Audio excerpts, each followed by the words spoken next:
Hello rayon, कैसे आप लोग सभी के सभी। एक बार फिर से आप सभी का स्वागत है आपके अपने यूट्यूब चैनल विजन बैंकिंग पे। आईबीपीएस क्लर्क 2024 अगस्त 24 के शिफ्ट 1 का पेपर आपका कंप्लीट हो चुका है। दैट मीन्स जो पहला शिफ्ट था आईपीएस क्लर्क का वो कंप्लीट हो चुका है। तो इस सेशन में आप सभी के साथ IPS clerk shift 1 paper analysis को डिस्कस कर रहे होंगे कि सीक्वेंस ऑफ ऑर्डर क्या था, किस सीक्वेंस में हमारा एग्जाम मतलब सेक्शन ओपन हो रहे थे, किस सेक्शन के किस पर्टिकुलर टॉपिक से कितने कितने क्वेश्चन है, स्पीड मैथ से कितने क्वेश्चन पूछे गए, अगर मैं रीजनिंग की बात करूं तो स्पीड बूस्टर टॉपिक से कितने क्वेश्चन पूछे गए, एक एक करके सारी चीज को डिस्कस करेंगे और at the end of the video discuss करेंगे जो पेपर का लेवल था वो फर्स्ट शिफ्ट का वो किस इजी टू मॉडरेट था, मॉडरेट टू डिफिकल्ट था या डिफिकल्ट था, एक बार उसको भी एनालाइज कर रहे होंगे। तो मेक श्योर आप वीडियो को बिल्कुल एंड तक देख रहे होते हैं। मेरे पास सारा डेटा भी अवेलेबल है, तो एक एक करके सारी चीज़ों को डिटेल में डिस्कस करेंगे। बट बिफोर दैट अगर आपका भी पेपर शिफ्ट 1 में हो चुका है तो आपसे रिक्वेस्ट है कि एक बार वीडियो के कमेंट सेक्शन में आपने कितने अटेम्प्ट्स करे और आप किस स्टेट से आपने फॉर्म फिल किया था, दोनों चीज़ें ज़रूर मेंशन करना, सो दैट कि जब 24th, 25th और 31st ऑफ अगस्त के पेपर कंप्लीट हो जाएंगे तो और एक सेफ अटेम्प्ट के बारे में बात होती है या फिर एक्सपेक्टेड कट ऑफ के बारे में बात होती है तो वो चीज़ें वहाँ से ज़्यादा क्लियरिटी मिल पाती है। ठीक है, तो कमेंट सेक्शन में अपने अटेम्प्ट्स जरूर बताना और किस स्टेट से आपने फॉर्म फिल किया वो भी मेंशन करना है। साथ साथ आपके पोल भी चल रहे हैं, अगर आप चाहो तो पोल में भी अपने आंसर बता सकते हो। फिलहाल आते हैं सबसे पहले कि भैया किस सीक्वेंस में हमारे क्वेश्चन ओपन हो रहे थे। तो सबसे पहले आपका रीजनिंग था, फिर आपका इंग्लिश था और उसके बाद आपका लास्ट में इस बार क्वांटिटी एप्टीट्यूड खुल रहा था।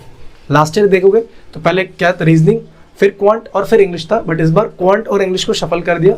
रीजनिंग एज इट इज अपने पहले पोजीशन पे ही है, मतलब सबसे पहले रीजनिंग ओपन होगा, फिर आप इंग्लिश अटेम्प्ट करोगे, फिर आपको क्वांट अटेम्प्ट करना पड़ेगा। ये सीक्वेंस था आपका। नेक्स्ट, अब एग्जाम का पैटर्न क्या क्या भैया, तो देखो स्पीड मैथ्स आपको पता है कि आने ही आने 15 से 20 स्पीड मैथ्स एक्सपेक्टेड था। जब मैंने आपको स्ट्रेटेजी वाली वीडियो बताई थी उसमें बताया था कि मिनिमम 15 मैक्सिमम 20 तक आपको स्पीड मैथ्स देखने को मिल सकता है। तो इस बार एक और चेंज हुआ है स्पीड मैथ्स में। हमेशा देखने को मिलता था कि क्लैरिकल के पेपर में आपका सिर्फ और सिर्फ सिंप्लीफिकेशन पूछे जाते थे, बट इस बार 2 या 3 क्वेश्चन आपके अप्रोक्सीमेशन के भी पूछे गए। और स्पीड मैथ्स में अगर सिंप्लीफिकेशन की बात करोगे आपके 12 से 13 नंबर के क्वेश्चन आपके स्पीड मैथ्स में सिंप्लीफिकेशन था, जिसमें 10 आपके सिंप्लीफिकेशन और 3 आपके अप्रोक्सीमेशन थे।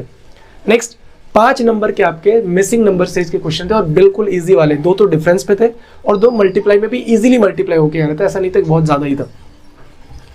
ठीक है, तो यहाँ से आपके 17 से 18 क्वेश्चन बन रहे थे। नेक्स्ट आपका टॉपिक आ रहा था डीए का, जिसमें आपके एक डीए पूछा गया था लाइन ग्राफ का, ABCDE डेटा था और 5 लाइन ग्राफ जो 5 बीच में लाइंस थे और 5-5 का डिफरेंस था, मतलब 20 का difference at the end calculate हो रहा था। तो वो था मतलब 5 क्वेश्चन वहां से, और रेस्ट आपके सारे के सारे अर्थमेटिक थे। अर्थमेटिक में कुछ सिंपल वाले क्वेश्चन भी थे, कुछ मतलब सिंगल वेरिएबल वाले क्वेश्चन भी आपको दिखने को मिल रहे थे।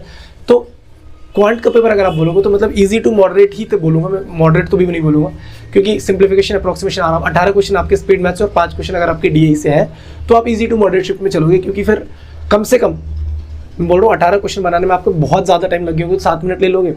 एक डीए बनाने में 3 मिनट 10, तो 10 मिनट में आपके 23 क्वेश्चन तो बन रहे थे। 12 क्वेश्चन बनाने में अगर आपके लास्ट के 10 मिनट में आपने मिनिमम मैं बताऊँ 5-6 अटेम्प्ट 7 अटेम्प्ट करे होंगे, 30+ आप इजीली अटेम्प्ट कर पा रहे हो। That means paper easy to moderate था, तो ज़्यादातर इजी शिफ्ट में भी मैं कंसिडर कर रहा हूँ। ठीक है, नेक्स्ट टॉपिक बात करते हैं रीजनिंग पे। रीजनिंग में देखो एक था आपका अनसर्टेन पजल, अनसर्टेन रो में बैठ रहे थे। एक बार सभी बच्चे जिनका भी पेपर हो चुका है जरूर बताना कि आपका अनसर्टेन रो का आंसर क्या आ रहा था, क्या आपका भी 21 आ रहा था। ठीक है, एक अनसर्टेन था। एक आपका क्वेश्चन क्या था, सर्कुलर बेस्ड थे, 8% सिटिंग अरेंजमेंट में थे और 8 के 8 नॉर्थ फेस कर रहे थे, मतलब इनवर्ड फेस कर रहे थे। और सर जो आपका अनसर्टेन था उसमें सारे के सारे क्या थे, नॉर्थ फेस थे। 10 क्वेश्चन यहाँ से हो गए। आपके 3 क्वेश्चन थे और डायरेक्शन डिस्टेंस से 13, 5 क्वेश्चन आपके इनइक्वालिटी थे, इजी लेवल की इनइक्वालिटी आपको देखने को मिल रहा था। फिर आपका आ रहा था अल्फा न्यूमेरिक सीरीज, जहाँ पे 5 क्वेश्चन देखने को मिल रहा था। सिलॉक्स के एक भी क्वेश्चन नहीं थे, मिसलेनियस के 1-2 क्वेश्चन आपको देखने को मिलेंगे। फिर आपका था क्या, ये क्या लिख दिया मैंने, मंथ बेस्ड एक पजल था 5, जिसमें आपको क्वेश्चन देखने को मिल रहा था। तो इस तरह के क्वेश्चन अभी आपके रीजनिंग सेक्शन में आ रहे थे। अब जो भी बच्चा देखो, अभी आपको क्या पता है कि पेपर का एनालिसिस हो रहा है, अब पेपर एग्जैक्ट क्या आया था, तो धीरे धीरे आपके पास सारी मेमोरी बेस्ड पेपर आ जाएंगे। बट अगर आप इसको टेस्ट फॉर्मेट में लगाना चाहते हो तो शायद से 1 या 2 दिन के अंदर, एक दिन के जिनका 31 को पेपर है, या फिर आज शाम तक भी शायद वो चीज़ें टेक्स्ट बुक पे अपडेट हो जाती है। तो टेक्स्ट बुक पे अभी आपका एक सेल चल रहा है, टेक्स्ट बुक पास प्रो के लिए फ्यूचर ऑफिसर सेल, जिसमें आपको जो पूरा का पूरा टेक्स्ट बुक का पास प्रो है, जिसमें प्रीवियस ईयर क्वेश्चन पेपर मिल जाएंगे। अपकमिंग 1 साल में जितने भी आपके पेपर होंगे, अभी आपका आईपीएस क्लर्क चल रहा है, शायद से उसका अपडेट हो जाएगा। फिर आपका आरआरबी क्लर्क का मेंस आएगा, आईपीएस क्लर्क मेंस आएगा, आरआरबी पीओ मेंस आएगा, आईपीएस पीओ प्रीलिम्स आएगा, जितने भी आपके 1 साल में एग्जाम्स है, सारे के सारे के आपके प्रीलिम्स और मेंस के मॉक टेस्ट तो मिलेंगे ही मिलेंगे, बट उसके 3-4-5 साल के प्रीवियस ईयर क्वेश्चन पेपर भी उसमें मिल जाते हैं पास प्रो में। तो डिस्क्रिप्शन बॉक्स में कमेंट सेक्शन में लिंक है। अभी अगर आप परचेस करोगे तो 527 का प्राइस है उसका, लेकिन अगर आप कोड यूज कर लोगे वीबी तो आपको इंस्टेंट 12% का डिस्काउंट मिल जाएगा। तो अभी जाके परचेस कर लो। ये नहीं कि देखो परचेस करना है तो अभी कर लो, बाद में बिल्कुल ही फायदा नहीं आपके लिए। क्यों? क्योंकि जब आपके एग्जाम धीरे धीरे खत्म होते चले जाएंगे, फिर आप लास्ट एक एग्जाम के लिए क्यों ही परचेस करोगे? तो अगर आप परचेस करने वाले हो तो अभी परचेस कर लो, दैट इज माई सजेशन। तो आप चाहो तो वहाँ से परचेस कर सकते हैं। डिस्क्रिप्शन बॉक्स में कमेंट सेक्शन में लिंक है, कोड यूज कर लेना, वे भी 12% का डिस्काउंट मिल जाएगा। ठीक है, फिलहाल नेक्स्ट अपना टॉपिक था इंग्लिश का। English reading comprehension story based था, तो बहुत इजीली बन रहे थे 8 क्वेश्चन। वहाँ से कितने क्वेश्चन आपने बनाए एक बार जरूर बताना कि आरसी में आपने कितने क्वेश्चन बनाए। हाँ, वहाँ पे आपके वर्ड मीनिंग वाले क्वेश्चन अगर आपने मिस करे हुए, क्योंकि आपकी वर्ड वोकैब कितनी अच्छी है वो डिपेंड करता है वोकैब पे। बाकी जो भी पैसेज से रिलेटेड था या फिर रीडिंग कॉम्प्रिहेंशन से रिलेटेड था वो तो सब नहीं बनाए होंगे। नेक्स्ट पैराग्राम्पल के 5 क्वेश्चन थे। लिटिल बिट आप बोल सकते हो थोड़ा सा ट्रिकी था, ऐसा नहीं था कि 2 ऑप्शन में आप फंस सकते थे। आपका क्या सीक्वेंस था पैराग्राम्पल का, कमेंट सेक्शन में बता सकते हैं मेरे को। एरर डिटेक्शन के 5 क्वेश्चन थे, लाइंस वाले थे, ऐसा नहीं था कि वो एक ही क्वेश्चन था, मतलब 5 सेंटेंसेस वाले क्वेश्चन थे। फिर आपका वर्ड शफल का क्वेश्चन था 5, एंड एक था क्वेश्चन आपका 5 क्वेश्चन थे फ्रेजल रिप्लेसमेंट के। मतलब एक सेंटेंस गिवन है, उसमें फ्रेज गिवन है, एक फ्रेज में लिखा हुआ है, उस फ्रेज का एक पर्टिकुलर मीनिंग बन रहा है, वो मीनिंग आपको आइडेंटिफाई करके ऑप्शन से वहां पे टिक करना था। तो 8, 5, 13, 5, 18, 5, 23।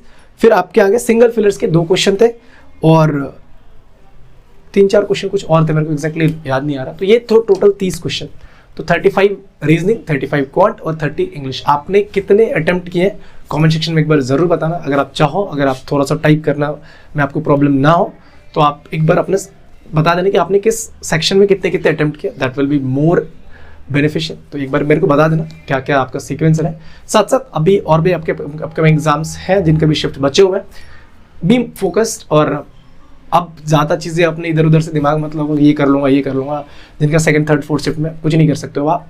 बिल्कुल पेशेंटली जाओ, एग्जाम दो, 100% देना अपना डेफिनेटली। और ये मत सोचना कि इस शिफ्ट में बच्चों ने 90 अटेम्प्ट किए, 85 अटेम्प्ट किए तो मेरी शिफ्ट में भी हो सकता है कि आपका शिफ्ट डिफिकल्ट आ जाए। और अगर किसी को लगता है कि मान लो कोई अपकमिंग शिफ्ट अगर मान लो मॉडरेट टू डिफिकल्ट में जाता है और उसमें अटेम्प्ट 70 to 75 के बीच में रह रहा है, तो आप ये भी मत सोचना कि मेरे अगर नेक्स्ट शिफ्ट में मेरे 78-80 हो जाएंगे तो मैं सेफर साइड हूँ। नहीं, आपका पेपर इंडिविजुअल पेपर है आपके लिए। उस शिफ्ट का पेपर इजी है, डिफिकल्ट है, उसको आप अदर शिफ्ट के साथ तभी कंपेयर कर पाओगे जब आपके पास एग्जैक्ट पेपर रहेगा। पेपर होता नहीं है, आप किसी स्टूडेंट के कहने से ये मत जाओ कि इजी शिफ्ट डिफिकल्ट शिफ्ट। आप अपने पेपर को 100% देके अटेम्प्ट करो, ठीक है। अभी जैसे जैसे शिफ्ट कंप्लीट हो गया आपके साथ अदर शिफ्ट का भी एनालिसिस लेके आ रहा हूँ। तो चैनल वीडियो अगर पसंद आए तो चैनल को सब्सक्राइब करके एक प्यारा सा लाइक कर देना और कमेंट सेक्शन में अपने अटेम्प्ट्स जरूर बताना, ठीक है। मिलते हैं नेक्स्ट सेशन में। Till then take care, bye bye, thank you, keep practicing more and more and all the best for upcoming examination.